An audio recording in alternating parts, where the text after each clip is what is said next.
Andrei Chikatilo is a notorious figure who instilled horror and astonishment in the hearts of people amidst the tragic events of history. He is known as one of the most brutal and cold-blooded serial killers in the history of Russia and Europe.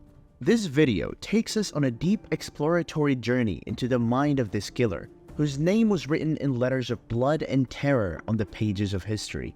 We will follow his terrifying trail in the souls of his victims and attempt to unravel the complex psyche that drove him to commit his heinous crimes mercilessly. Was he born evil, or are there hidden reasons behind his transformation into a human monster?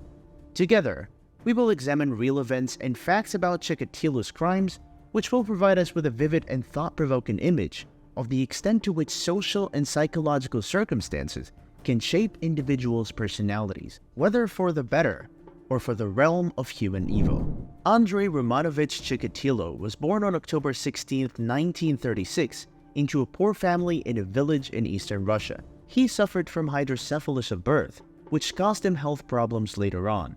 His birth coincided with the period of the Great Famine that struck Ukraine, also known as the Holodomor, or the Ukrainian Genocide. This famine led some people to resort to cannibalism to overcome their hunger. His mother told him a horrifying story about his older brother who disappeared, and she implied that the neighbors had eaten his flesh. This narrative traumatized him permanently, and it's believed that his illness at birth and his mother's stories influenced the formation of this sadistic personality. During those years, the Soviet Union carried out a mass roundup, and Andrei's father became a prisoner of war to the Nazis. His mother was raped in front of him, resulting in a pregnancy, and he gained an illegitimate sister. The father returned after 6 years of absence, and Andrei suffered physical violence from his parents due to bedwetting until the age of 12. He also experienced vision problems and took years to adapt to his condition. As he grew older, he became increasingly shy, especially around women, as he had been sexually frustrated from an early age due to his hydrocephalus. In his teenage years, he had a romantic relationship with a girl from the village, but this relationship ended due to his sexual impotence. Andrei married a woman named Fedosia in 1963, and despite his sexual problems, the couple had 2 children. He always considered himself a nature's mistake and believed he had been castrated since birth. Nevertheless, he was described as a diligent, loving husband and a stable individual who never raised his voice in front of his children. He also became a respected member of the Communist Party.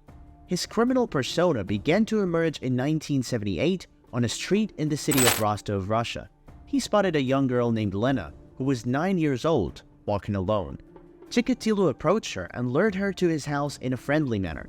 Once she entered, he attacked her and attempted to rape her with his fingers. This was Chikatilo's first known crime. Witnessing the child's blood aroused him sexually, and this deviant arousal caused him to lose control of himself. He then took out a knife from his pocket, which he always carried, and wounded the girl with a small cut to her abdomen. However, seeing the blood flowing and the victim's suffering made it even more pleasurable for him. His loss of control escalated, and he began stabbing her multiple times and strangling her to death. He was terrified by the consequences of this heinous act and feared that someone might have heard the girl's screams. When he calmed down and realized that everything was still under control, he disposed of the girl's body in a nearby river. The body was found 2 days after her murder, shocking the entire city's inhabitants. The police began searching for the killer, and during the investigation, one of Chikatilo's neighbors reported hearing some noises in his house. This led the police to summon Andrei for questioning. Andrei attended the interrogation, and despite having a spot of the victim's blood on his shoe, his calm demeanor helped him get through the 8 interrogation sessions. Additionally, his wife provided a strong alibi that allowed him to evade any accusations against him, claiming that he was with her. Andrei escaped this charge, and the police instead accused a man residing near the river. This unfortunate man had a prior conviction for child abuse, and he was tortured until he eventually confessed to a crime he did not commit. He was sentenced to death. Not satisfied with his first crime, Andrei committed another in the same year. He attacked a 17-year-old prostitute with the intention of having sex with her. However, his sexual impotence led the girl to mock him, which drove him into a state of uncontrollable rage.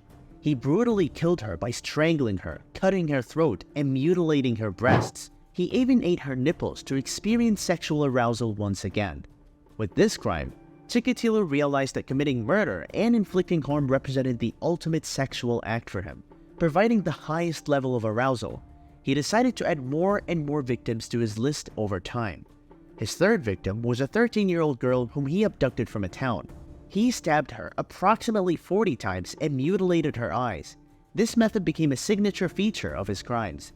When he reached his fourth victim, Andrei was only targeting female individuals. However, this crime marked his first male victim, a 9-year-old boy. Although the boy's body was not found, Andrei confirmed that he was responsible for his death and admitted to tearing his genitals apart. The killer's modus operandi remained consistent: rape, murder, torture, and post-mortem sexual assault. The police began discovering numerous bodies in the forest, all showing signs of violence, sadism, and general mutilation. The youngest victim killed by Andrei Chikatilo was an 8-year-old child who was murdered in a public park in 1983. The oldest victim was a 31-year-old woman who was killed in 1990.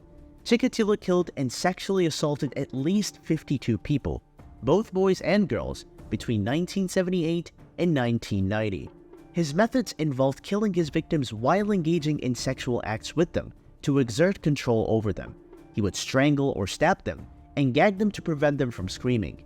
He developed a pattern of targeting children of both sexes whom he encountered at train and bus stations before luring them into nearby forest areas where he could commit his crimes and mutilate them using a knife. In some cases, Chikatilo ate parts of his victims' bodies and removed body parts such as their noses or tongues. In the early cases, a common pattern was to harm the eye area and remove the victim's eye sockets in many instances. Chikatilo later attributed this act to his belief that his victims retained a facial imprint of him in their eyes, even after death. Despite the high number of victims over the years, the police were unable to apprehend him, and they conducted a difficult and challenging search for this sadistic killer who terrorized the entire city and even spread fear to all suburbs of the Soviet Union. Meanwhile, Chikatilo continued his crimes without hesitation, as murder and rape became a source of pleasure and excitement in his life. In 1983, the Moscow police formed a search team and launched a large-scale campaign to arrest several suspects. Despite this effort, Chikatilo committed a new crime in 1984, leading the police to conclude that the perpetrator was still at large and enjoying freedom outside prison walls. Consequently, the police released the suspects. The police became desperate in their attempts to find the serial killer, so they enlisted the help of a psychiatrist to understand the killer's mind scientifically.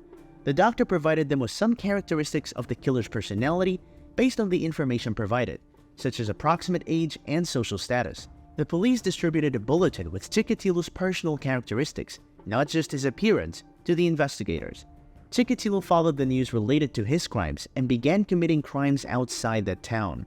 He was arrested in 1990 after exhibiting suspicious behavior. Initially, he refused to confess to any of the murders, so the investigators decided to allow the same doctor to talk to him. Chikatilo felt the clear flattery in the doctor's approach and provided comprehensive details about all the murders he committed. He even led the police to the locations of previously undiscovered bodies. He admitted to taking the lives of 56 victims, although only 53 of them were found. After being declared sane and fit to stand trial, Chikatilo went to court on April 14, 1992. Throughout the trial, he was held in an iron cage designed to keep him away from the relatives of many of his victims. The trial continued until August 1992, and the verdict was announced 2 months later. On October 15th, Chikatilo was convicted of 53 murders and sentenced to death by firing squad. The sentence was carried out on February 14, 1994, with a single gunshot behind his right ear. At the time of his execution, he was 47 years old and had 2 children. Thus, we have reached the end of this terrifying and thrilling journey into the mind of Andrei Chikatilo, the serial killer who left a bloody mark on the hearts of many and the history of the societies he lived in. We have followed his crimes and life events and discovered that the darkness that engulfed him was not only a result of his actions, but also a consequence of his upbringing and the challenges he faced from birth. Remember to subscribe to the channel, like the video, and activate the notification bell to receive updates on what's new.